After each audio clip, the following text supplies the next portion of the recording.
Cream से हटके भी बहुत से ऐसी टेक्निक्स हैं जिसके थ्रू बहुत जल्दी एजिंग को ख़त्म किया जा सकता है। तो वो कौन कौन से ऐसे तरीके हैं जिनके थ्रू हम एजिंग को थोड़ा सा पहले रोक लें, या फिर अगर एजिंग आ गई है तो उसको हम बैलेंस कर लें, ज़रा कंट्रोल कर लें? जी फ़िज़ा, बिल्कुल। देखिए, सबसे पहले ट्रीटमेंट से पहले सबसे पहले तो आपकी स्किन केयर रूटीन जो है वो फाउंडेशन है, वो बुनियाद है। स्किन केयर रूटीन आपने अपनी पहले ठीक करनी है कि मॉर्निंग में क्या अप्लाई करना है, रात को क्या अप्लाई करना है, क्लेंजिंग कैसे करके सोना है। उसके बाद आते हैं प्रोसीजर्स। अच्छा। अब बहुत सारे, अब एजिंग जब एक दफ़ा स्टार्ट हो जाती है, अब रिसर्च ये कहती है कि आपके 20 ईयर्स के बाद आपका कोलेजन टूटना शुरू हो चुका होता है। उसके नज़र वो 30s के बाद आना शुरू होता है, लेकिन हमें जो प्रिवेंटिव मेजर्स हैं वो लेट 20s या अर्ली 30s में लेना शुरू कर देनी चाहिए।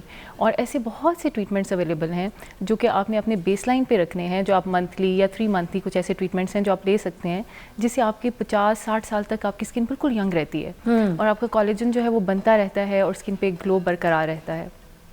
उसमें मैं जब भी क्लिनिक में पेशेंट्स आते हैं तो उनको मैं गाइड करती हूँ कि 2 तरह के ट्रीटमेंट्स हम डिवाइड करते हैं। एक वो ट्रीटमेंट्स जो हम आपकी स्किन सरफेस के ऊपर कर रहे होते हैं, जो स्किन की ग्लो के लिए हैं, लाइक हम स्किन को बार बार साफ़ कर रहे हैं और स्किन का ग्लो, उसकी पिगमेंटेशन, उसकी दाग धब्बे, छाइयाँ, और अगर एक्स्ट्रा बाल हैं, गैर ज़रूरी बाल हैं, रुआं है जो आपके फेस को एक काला सा मास्क दे देता है, उसको ट्रीट करने के लिए कुछ ट्रीटमेंट्स डिज़ाइन किए गए हैं। और फिर दूसरे कुछ ट्रीटमेंट्स होते हैं जो आपके कोलेजन बूस्टर्स होते हैं। अच्छा। कि जो आपकी कोलेजन के प्रोडक्शन को बढ़ाते रहें और आपकी स्किन की स्ट्रेंथ को बरकरार रखें। तो मैं इन 2 कैटेगरीज में डिवाइड कर देती हूँ प्रोसीजर्स को। तो जो आपकी सरफेस के ऊपर होते हैं वो तो मंथली आपको लेने पड़ते हैं, या फॉर दैट मैटर आपको 1.5 महीने बाद या 2 महीने बाद लेना पड़ता है, क्योंकि स्किन का जो साइकिल है वो 30 डेज़ का होता है।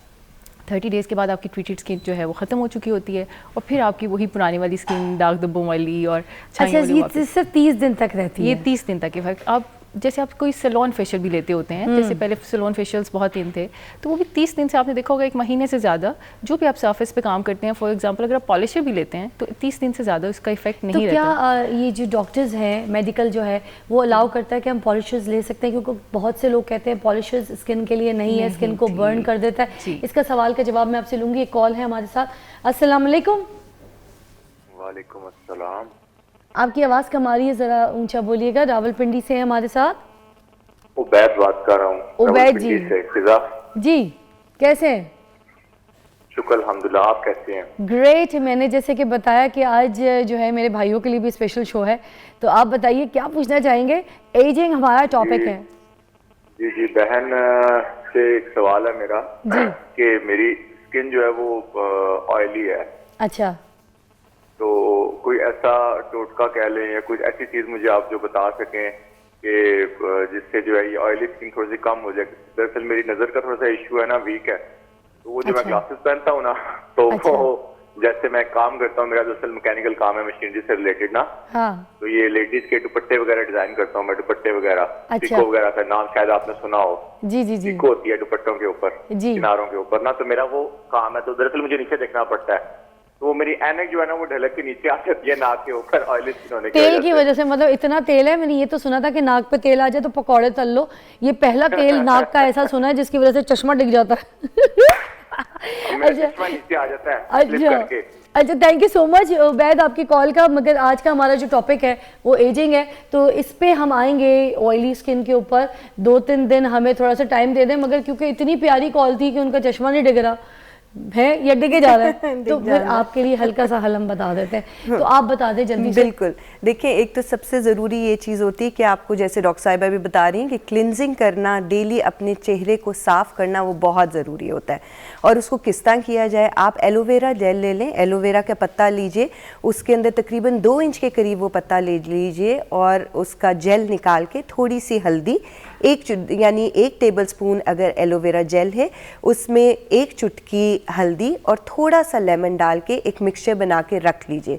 रोज़ाना जब आप घर पे आते हैं तो वापस आके अच्छी तरह से उसको फेस पे लगा लें। 10-15 मिनट लगाने के बाद उसको हल्के हाथ का रब ऑफ करके उतार दीजिए। उतारने के बाद अगर आप कॉर्नफ्लोर ले लें, कॉर्नफ्लोर ईजिली घर में होता है, जिसको सूप में भी डालते हैं, 1 चम्मच कॉर्नफ्लोर में रोज़ वाटर डाल के उसका पैक अपने से फेस पे लगाएं। थोड़ी देर के बाद मुंह धो लें, आप वाजिया फ़र्क देखेंगे अपनी ऑयली स्किन में। ज़बरदस्त। एक और कॉल है हमारे साथ, जल्दी से लेंगे। हमारे पास वाह कैंट से कॉल है। समरा, अस्सलाम वालेकुम। अस्सलाम वालेकुम फिजा मैम, कैसी है? मैं आपकी मैं आपकी बहुत बड़ी फैन हूँ और मैंने अभी आपका शो देखा है और मेरी टॉपिक भी ऐसा है कि मैं आपसे क्वेश्चन पूछना चाह रही हूँ जी कि मेरी एज अभी है 31 ईयर्स। ठीक है। तो मेरी आंखों के नीचे इस तरह झुर्रियाँ और फाइन लाइन जिस तरह आ रही होती हैं और बच्चों की डिलीवरी में जो छाइयाँ वगैरह बन जाती हैं उस तरह मेरा फेस काफी खराब हो गया। अच्छा। तो मैं एक हाउस वाइफ हूँ, तो मतलब इस तरह वो कोई खास नहीं है कि हम लोग वही पार्लर वगैरह का जाने का कोई सिस्टम नहीं है। तो घर में मैं ऐसा क्या कर सकती हूँ कि मेरा फेस थोड़ा ग्लो करे या ये रिंकल्स और ये छाइयाँ वगैरह मतलब कुछ कम हो जाए या बेहतर हो जाए? मैं आपको अभी जवाब देती हूँ, हमारे साथ रहिएगा शो पे। समरा, मुझे बताइएगा कि इनका जो मसला है वो थोड़ा सा झाइयों वाला भी है और साथ साथ इनका रिंकल्स का मसला आ गया जो आंख के नीचे है। बच्चे भी देख रही हैं तो अपनी स्किन केयर वैसी नहीं कर पा रही, तो कोई ऐसा इनको बता दीजिए कि वो जिससे अपना जो है स्किन को टेक केयर कर सके। घर पे रह के 3 चीज़ें बहुत इंपॉर्टेंट हैं जिसे आप देख सकते हैं, लाइक ABC अगर हम याद रखने के लिए रखें। A फॉर एंटीऑक्सीडेंट्स, जिसमें एंटीऑक्सीडेंट्स हमारे डिफरेंट अवेलेबल होते हैं वो, प्लस उसके साथ साथ रेटिनॉइड्स हम स्टार्ट कर सकते हैं। रेटिनॉइड्स क्या होते हैं? विटामिन A डेरिवेटिव्स होते हैं, उसकी क्रीम्स अवेलेबल होती हैं। ठीक है। तो वो एंटी एजिंग प्रॉपर्टीज होती हैं उसकी, और साथ साथ ये आपके मेलाज्मा पे भी काम करता है। देन B अच्छा, रेटिनॉइल में इनको ये भी देखना पड़ेगा ना समरा जी, इनको ये भी देखना पड़ेगा ना कि इनकी ड्राई स्किन है या ऑयली स्किन है, क्योंकि रेटिनॉइल भी अब 2 किस्म के आने लग गए, for the dry skin as well and for oily skin. क्योंकि पिछले टाइम पे अभी मैंने गलती कर दी थी, I have the dry skin, तो मैंने गलत रेटिनॉइल्स यूज़ कर लिए थे। तो ये ज़रूर इनको रेकमेंड कर दें, बल्कि कोई ब्रांड भी कर दें। आई रिक्वेस्ट यू कि बल्कि किसी को ब्रांड भी भले आप रेकमेंड करें ताकि वो सही चीज़ खरीद सके। ठीक है, ओके। अच्छा, इसमें फिजा हमारे पास रेटिनॉल सीरम्स भी अवेलेबल हैं विद हाइलुरोनिक एसिड। तो हाइलुरोनिक एसिड के साथ जब कॉम्बिनेशन में यूज करते हैं तो उससे फिर आपको एक मॉइस्चराइजिंग इफेक्ट भी देता है। yes. प्लस अगर आप सिंपल लाइक रेटिनॉइड्स लगा रहे हो तो रेटिनॉइड्स आप किसी भी अच्छे मॉइस्चराइजर में मिक्स करके नाइट टाइम में लगाओ। इसको आप डे टाइम में नहीं लगाते क्योंकि स्किन फोटो सेंसिटिव हो जाती है। परफेक्ट। अच्छा, तो आप इसको नाइट में लगाएं। देन सेकेंड स्टेप ये होना चाहिए कि बैरियर, आपने बैरियर बनाना है अपनी स्किन पे। एक सन स्क्रीन आपका बहुत अच्छा एक इफेक्टिव सन स्क्रीन होना चाहिए। अच्छा, अब वो जो आपने हाइलुरोनिक के साथ जो रेटिनॉइल बताया था उसका ब्रांड उनको प्लीज कोई बता दे जाके वो मार्केट में इजीली खरीद सके। ब्रांड नेम देखो, डिफरेंट ब्रांड्स के आते हैं। आप अगर ओवर द काउंटर देखो तो उसमें लॉरियल के भी अवेलेबल हैं। अच्छा। क्योंकि कंपनी नेम हम नहीं, तो लॉरियल में भी अवेलेबल हैं जिसमें आपके पास बहुत अच्छा है ये सीरम जो है इनका।